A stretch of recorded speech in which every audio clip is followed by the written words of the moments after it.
rupiah has declined by about 3.5% against the US dollar so far this year, becoming among the worst performing currencies in Asia. Rising geopolitical tension and the US protectionist trade policy is to be adopted by President-elect Donald Trump. This could further bring pressure to the Indonesian currency for next year.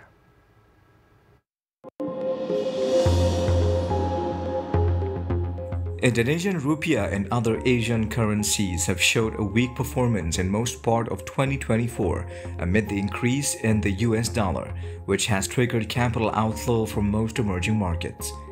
The highest fall occurred following Trump's re-election as the United States president for a second time in early November. The Bloomberg Dollar Spot Index has risen some 6.3% so far this year, with a good part of those gains coming in the run-up to and since election day in early November. The rally has been fueled by expectations that Trump's tariffs and tax cuts will fan inflation and complicate the Fed's mission to lower rates in the months ahead. That has provided global investors an incentive to shift money to the US, Bloomberg reported. The Indonesian currency has been among the most unstable Asian currencies. In fact, the rupiah entered 2024 year with a good performance, rising to 15,400 against the US dollar as the inflation and other economic indicators were on track. The Indonesian currencies began to decline in the following month and fell further to break its lowest level of the year to 16,400 per US dollar on June 20th. The Indonesian currencies recovered in September to reach 15,120 per dollar. However, it came short-lived as the currency dived deeper following the re-election of Trump. The rupiah passed the psychological level of 16,000 on December the 12th. Since January, the Indonesian has lost by 3.5%, lower than 5.9% recorded by Japanese yen, 5.5% by the Philippine peso, and 5.5% by Taiwanese currencies. Other Asian currencies fell by between 1% and 3% year-to-date. Senior economist of DBS Bank, Radhika Rao, estimates the rupiah-US dollar exchange rate would be on the range between 15,795 in third quarter and 15,450 in the fourth quarter of 2025. The estimate is still below the government's 2025 target of 16,000 per US dollar. Senior economist at Bank UOB Indonesia predicts the rupiah will stabilize at 15,200 in the first quarter and strengthen further to 15,000 in second quarter and 14,800 in the third quarter, then 15,200 in the fourth quarter. Meanwhile, Bank Indonesia projects that the rupiah will trade between 15,300 rupiah and 15,700 rupiah against the US dollar in 2025, influenced by global economic trends and US Federal Reserve policies. Bank Indonesia Governor Peri Warjio expects the Fed to lower its benchmark interest rate by 50 basis points in 2024 and 75 basis points in 2025, potentially boosting foreign capital inflows into emerging markets, including Indonesia. Warjio said the rupiah recent weakness was due to the increase in the capital outflow following Trump's re-election. He predicts the rupiah-US dollar exchange rate next year will be manageable, and the central bank will use its all-monetary instrument to ensure the stability of the Indonesian currency.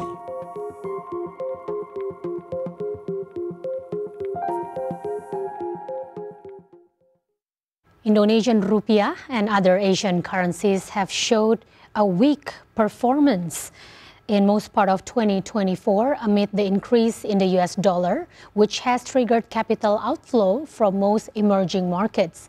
And today our guest, Bapak Josua Pardede, is the chief economist at Bank Permata. He will evaluate rupiah performance this year and also tell us the outlook for 2025. Hello, Pak Josua. Hi, Luisa.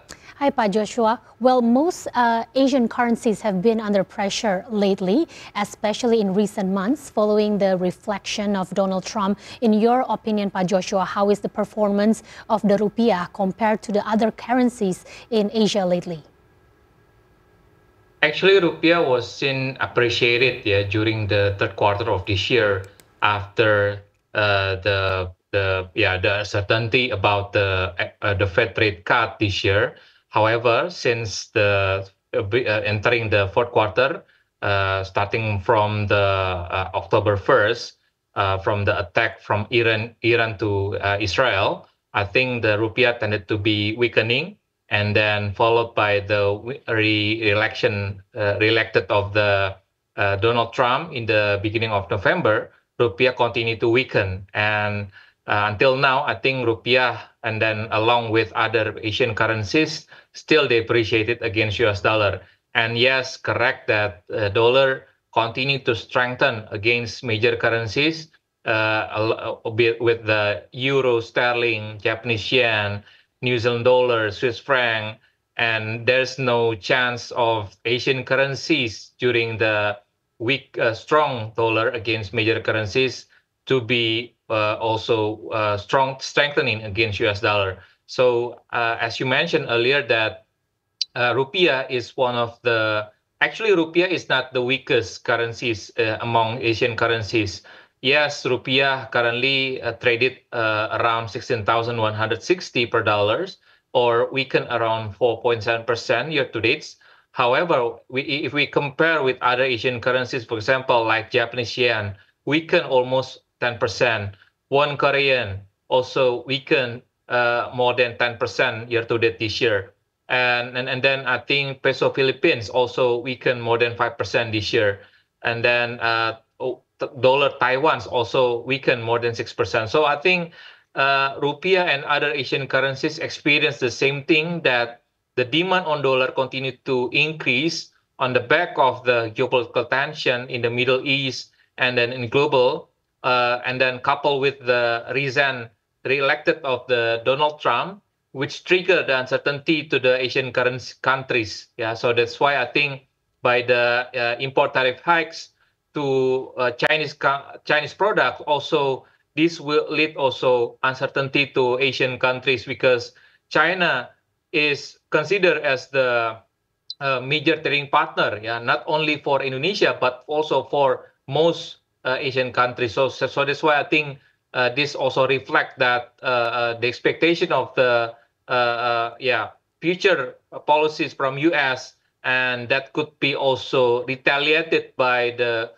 government of China by devaluating the Chinese yuan.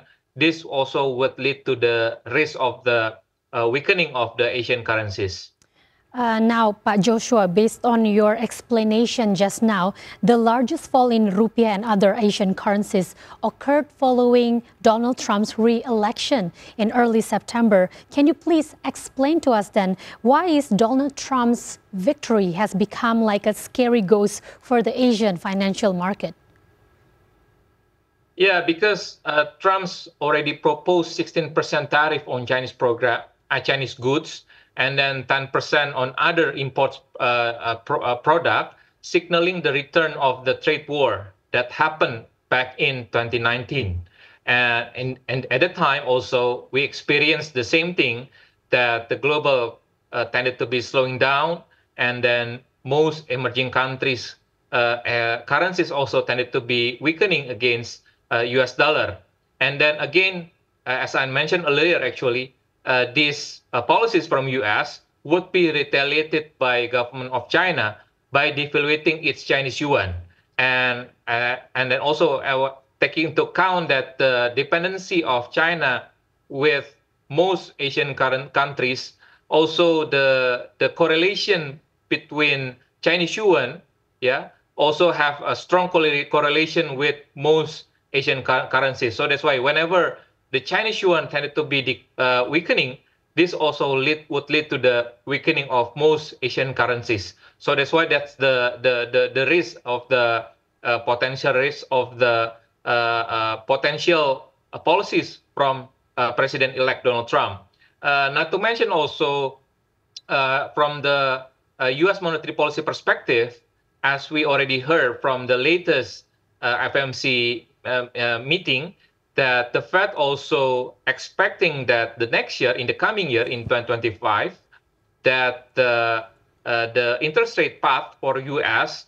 seem to be less aggressive, meaning that from back in September 2024, from the September meeting, FOMC initially expecting 100 basis point rate cut, yeah, in the coming year in 2025. However, taking into account that the impact of the future policy from U.S., which lead to the sluggish U.S. inflation, so that's why this would lead also for the smaller room for the U.S. interest rate cut in the coming year. So that's why by these two combination of the trade war and then the second one of the less aggressive U.S. interest rate cut, this could also affect of the stronger dollar against major currencies and also Asian currencies in the coming year. All right, that sounds pretty concerning. Now, with the gloomy outlook we have so far and into the year of 2025, how bad will the impact be of the Trump's protectionist policy on the Indonesian economy and then also on our rupiah for next year? Yeah, actually, we don't have any direct impact from Trump's policy on tariff imports. Yeah, because I think we are not the one of the countries that has been targeted by Donald Trump. However, there is indirect impact from the impose of the tariff imports to Chinese product, because as I mentioned earlier, China is the major trading partner for Indonesia. Around 20 to 25% of total Indonesia's export directed to China. So whenever there is a potential declining in the Chinese export to US, this also would affect the demand of Indonesia's export product to China. So and then looking at the China expectation for the coming year, also IMF, World Bank, and then ADB expecting that China economic growth to be slowing down. Yeah, in the last 2 quarters this year, China economy only grew below 5%, and is expected to continue to grow lower than 5% in the coming year. So again, this would lead to the expectation of the declining demand on Indonesia's export commodities in the coming year. And then, of course, from the capital market perspective, there is also a potential of the capital outflow, because from the Trump's mantra, "Make America Great Again," Donald Trump also will impose any kind of policies that supporting the domestic industry in U.S. This also would lead also the potential capital flows, yeah, to the U.S. Both in the direct investment and also for the capital portfolio investment. So that's why by these two combination again, there is a potential of the capital flight from emerging countries to the U.S. So that's why there is a potential of the continuation of strengthening strong dollar in the coming year, and then the government and Bank Indonesia should also mitigate by this to intervene the impact of the U.S. policy on the trade policies, and then also the impact of the less aggressive U.S. interest rate in the coming year. Okay, noted on that. Now, Pak Josua, now with the more challenging environment, do you think that the Indonesian economy will still be able to grow at about 5% next year? Can you explain to us what is your prediction? Yeah, I think not only we face the challenge from the external, we also would face some kind of internal challenge in the coming year, because the government also plans to impose the increase in the VAT tariff by 1%, will be effective January 1st, 2025. And then most analysts or people expecting that this will also lead to the declining purchasing power for the middle income. However, I still expect that the impact of the VAT tariff hike by 1% in the coming year, in 2025, will be relatively marginal. Looking at the impact of the VAT tariff from 10% to 11% in 2022, actually the impact to inflation at the time remain manageable. And then looking at the impact to the economy also, the government also imposed some kind of incentive of the stimulus packages in order to support the people, in order to support the household, in order to support the industry, labor-intensive industry, including the laborers in the labor-intensive industries, in mitigating the impact of the VAT tariff hikes.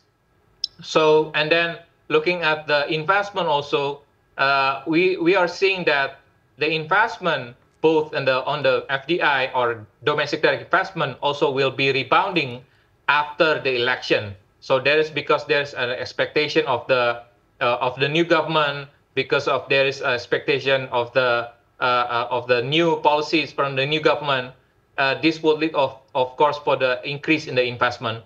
All in all, I think we're still optimistic, cautiously optimistic, that the GDP growth for Indonesia still be ranging 5.1% in the coming year. Yeah, although there's some kind of risk from the slowing down in China economy, and then of course the potential risk of the trade war leading to the currency war in the coming year. But I'm still optimistic that Indonesia actually still driven by domestic consumption in the last couple decades. So that's why we are a bit optimistic whenever the global economy tended to be slowing down. Actually, we come up with one of the bright spot, yeah, in the global economy. Well, Indonesia needs to maintain its resilience in the global economy. Now, many observers have also predicted that Trump's inward-looking policy can boost the U.S. economy, but it could also reverse the downward trend of the U.S. Central Bank's reference rate.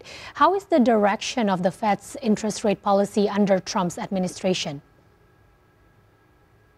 First and foremost, I think the U.S. Central Bank stance policy will be independent from the U.S. government intervention, for sure.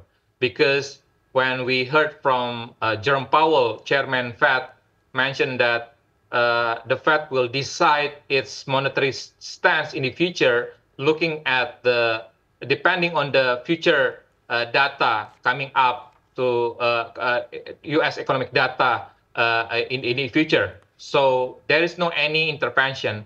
But again, as I mentioned earlier, because of the impact of the future trade policy from Trump, this would lead to the sluggish inflation in U.S. because before the import tariff hikes, maybe the U.S. inflation or the U.S. consumer can still buy cheaper price from the China product, for example. But later on, yeah, after the impose of the tariff, maybe they have to buy with a more expensive price. So that's why the inflation in the U.S. still relatively remains sluggish. Yeah, so that's the reason, or that's the one of the factor that has been taken into account by the Fed in the coming year.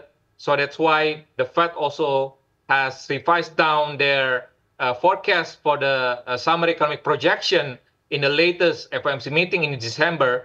Not to mention also the Fed also give signal that initially, yeah, in September, they mentioned there's a room for the 100 basis rate cut in the coming year.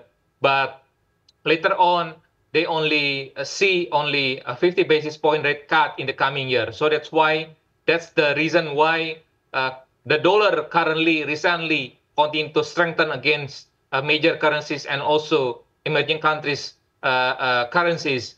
And then but we're still expecting that Indonesia fundamental economic still relatively pretty good. Yeah, looking at the current account balance, remain around 1% of GDP. Actually, this level still relatively quite lower, compared to the normal level below before the pandemic. Actually, the current account balance around 2%, 2.5% of GDP. Not to mention also the FX reserve that Bank Indonesia reported currently already around 150 billion US dollar. I think also equivalent to the more than 3 or 5 months of imports. So that's why I think looking at the strong fundamentals of Indonesia, potential of the resilience economic growth for Indonesia, we are hoping that current or recent rupiah weakening will be temporary, and then we still account that current level for rupiah is undervalued. So looking forward, we are still expecting that rupiah to be strengthening against US dollar, maybe in the second half of 2025. All right. Well, we certainly need to keep optimistic for a better global outlook next year. Thank you so much, Bapak Josua Pardede, the Chief Economist Thank you, Luisa. of Bank Permata. Thank you, Pak Josua.